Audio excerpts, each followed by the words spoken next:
بسم اللہ الرحمن الرحیم۔ السلام علیکم ورحمۃ اللہ وبرکاتہ۔ خوش آمدید۔ آپ دیکھ رہے ہیں انوار درود، وہ چینل جہاں دلوں کو سکون، روحوں کو روشنی اور زبانوں کو درود پاک کی مٹھاس ملتی ہے۔ یہاں درود پاک کے انوار، اسرار، مشاہدات، واقعات، کرامات، کمالات اور اولیاء کرام کے فیوز و برکات، ان کی تعلیمات کا بیان ہوتا ہے۔ معزز سامعین کرام، چونکہ پچھلی ویڈیو میں آپ نے درود رحمت کے 3 لفظوں پر میں نے گفتگو کی ہے اور آپ نے سماعت فرما لی ہے، تو آج انشاءاللہ اس سے آگے چوتھا جو لفظ ہے محمد صلی اللہ علیہ وسلم، اس کے بارے میں آپ کو بیان کروں گا۔ تو چونکہ ابھی اس درود شریف کے تیسرے لفظ علا پر گفتگو ہو رہی تھی، تو پس جو شخص گناہوں میں مبتلا ہو، خاص ظاہری ہو یا باطنی، اس سے چاہیے کہ اس درود شریف کا ورد کرے۔ انشاءاللہ تعالی شیطان ایسے بھاگے گا جیسے اسے اپنی موت نظر آتی ہو اور جان بچانے میں عافیت ہو۔ یہاں میں یہ بھی ذکر کرتا چلوں کہ اگر کوئی مستجاب الدعوات بننا چاہے تو اس سے چاہیے اس درود شریف سے دوستی لگا لے۔ رب کعبہ کی قسم، دعا لبوں پر بعد میں آتی ہے اور قبول پہلے ہو جاتی ہے۔ حضرت امام شیخ یوسف بن اسماعیل نبھانی رحمۃ اللہ علیہ اپنی کتاب سعادت دارین میں نقل کرتے ہیں کہ جو شخص آیت درود ایک مرتبہ پڑھ کر، یعنی ان اللہ و ملائکتہ یصلون علی النبی، ایک دفعہ پڑھ کر 70 مرتبہ درود رحمت پڑھے تو ایک فرشتہ آواز لگاتا ہے کہ اے درود رحمت پڑھنے والے، مانگ کہ تیری دعا قبول کی جائے گی۔ تو دعاؤں کی قبولیت کے لیے یہ درود اکسیر اعظم ہے۔ پھر جب غور و فکر کرتے ہوئے ہم لفظ محمد پر پہنچتے ہیں تو کل کائنات کو ازل سے لے کر اب تک درود و سلام پڑھتے دیکھتے ہیں۔ جی ہاں معزز سامعین کرام، میں اس نام مبارک پر جب غور کرتا ہوں تو کیا تحقیق کرتا ہوں کہ جس کے بارے خود رب نے فرما دیا وَرَفَعْنَا لَكَ ذِكْرَكَ، اور اگر اس نام مبارک پر کچھ لکھنے بیٹھ بھی جائیں تو زندگیاں ختم ہو جائیں، لیکن اس نام مبارک کی اسرار و رموز کا ایک جز بھی بیان نہ کر پائیں گے۔ چونکہ نام محمد صلی اللہ علیہ وآلہ وسلم کے کل اعداد 92 ہیں، 92، اور یہ عدد مرکب 11، یعنی 9 اور 2 کو جمع کریں گے تو 11 آتا ہے۔ اب عدد مرکب 11 کو اگر دیکھیں تو اس ایک پر، یعنی عدد 1 اور پھر 1 11 ہوتا ہے، اس ایک پر آ کر دل بے اختیار پکار اٹھتا ہے کہ سونے مدینے والیا، تو ایک ہی تو ہے جس پر ہم درود رحمت پڑھ رہے ہیں۔ تو ایک ہی تو رب محبوب کائنات ہے۔ اس عدد 1 میں راز یہ بھی عیاں ہے کہ رب تعالیٰ کی ذات ایک ہے، تو محبوب رب کائنات کی ذات بھی صرف ایک ہی ہے۔ اگر ہم محمد صلی اللہ علیہ وسلم نام پر مزید تحقیق کریں تو معلوم ہوتا ہے محمد نام کے بنیادی عدد 132 ہیں، اور اگر اسلام کے عدد نکالیں تو وہ بھی 132 بنتے ہیں۔ معلوم یہ ہوا کہ محمد بھی مکمل اور اسلام بھی مکمل۔ معزز سامعین کرام، اگر ہم نامی اسم گرامی محمد کے مفرد عدد کو دیکھیں تو یہ 2 بنتا ہے، اور پھر جب ہم درود رحمت یعنی صلی اللہ علی محمد کے مفرد عدد کو دیکھیں، یعنی ان تمام اعداد کو ملا کر دیکھیں تو 2 کا عدد بنتا ہے، یعنی نام محمد کے مفرد عدد 2 ہیں اور درود رحمت کے مفرد عدد بھی 2 ہی ہیں۔ دیکھیں کیا بیلنس برابر رکھا ہوا ہے اللہ تبارک تعالیٰ نے۔ بالکل اسی طرح جیسا کہ میں نے پچھلی ویڈیو میں آپ کو بتایا کہ حساب کتاب کے لکھنے والے فرشتے بھی 2 ہیں، قبر کے اندر بھی حساب لینے والے منکر نکیر 2 فرشتے ہیں۔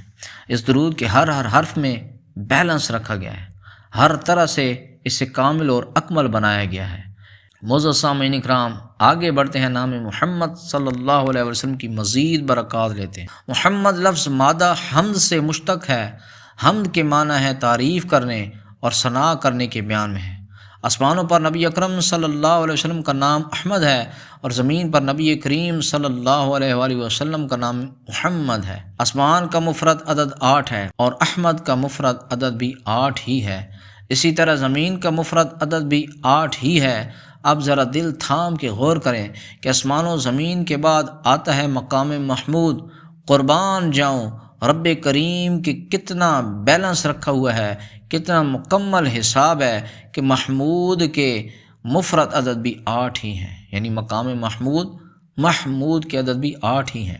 ایک اور بات یہاں ذکر کرتا چلوں، میں نے اوپر ذکر کیا ہے، اوپر آپ کو بتایا ہے کہ جب درود رحمت پر غور و فکر اور تحقیق شروع کی تو خوابوں اور زیارتوں کا سلسلہ بھی شروع ہو جاتا ہے، لیکن اکثر لوگ یہ شکوہ کرتے نظر آتے ہیں کہ ہم نے اتنا درود پڑھ لیا، ہمیں کوئی مشاہدہ یا زیارات نہیں ہوئی۔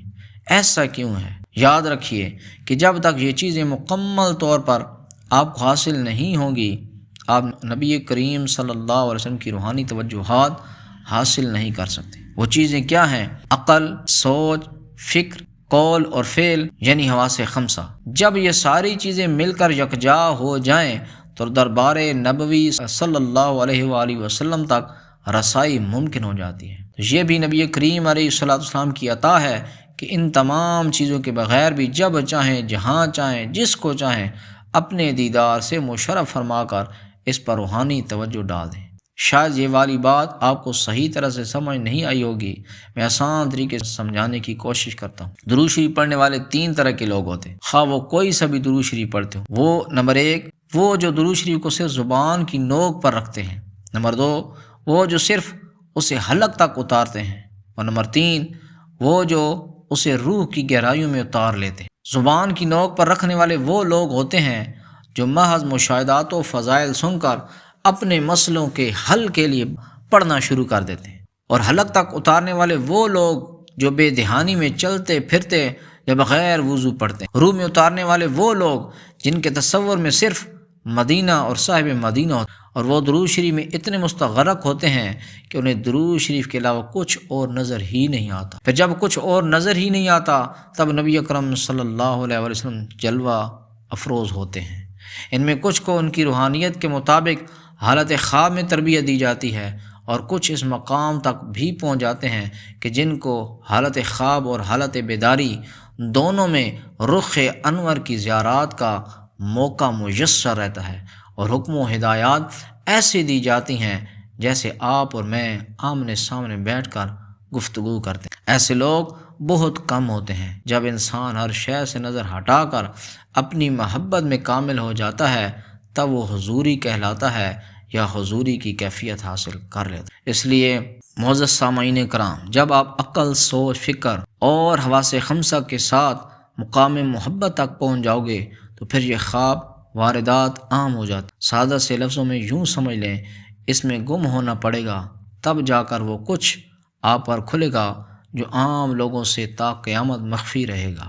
درود رحمت میں جتنی بھی برکتیں ہیں وہ اس کے پہلے اور آخری لفظ سے جڑی ہوئی۔ تو معزز سامعین کرام، انشاءاللہ اگلی ویڈیو میں درود رحمت کے راز اور اسرار سننے کے لیے آپ اس چینل کو سبسکرائب بھی کریں، ویڈیو کو لائک بھی کریں، کمنٹس میں درود پاک لکھنا مت بھولیں، اور درود شریف پڑھتے رہیے۔ اس ویڈیو کو لائک بھی کریں، شیئر بھی کریں، اور ثواب کی نیت سے کمنٹس میں درود و سلام لکھنا مت بھولیے۔ وما علینا الا البلاغ المبین۔